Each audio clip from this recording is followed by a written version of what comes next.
Eto, simpleng sisig na tokwa. Pinirito ko na yung tokwa.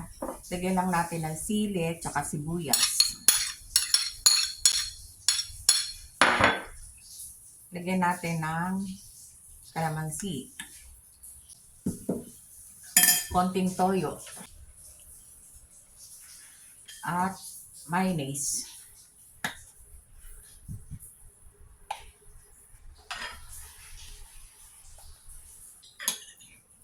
Haluin lang na mabuti.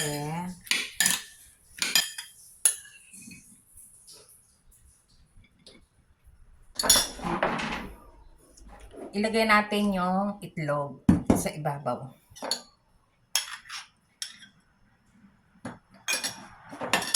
Ayan, gawa na.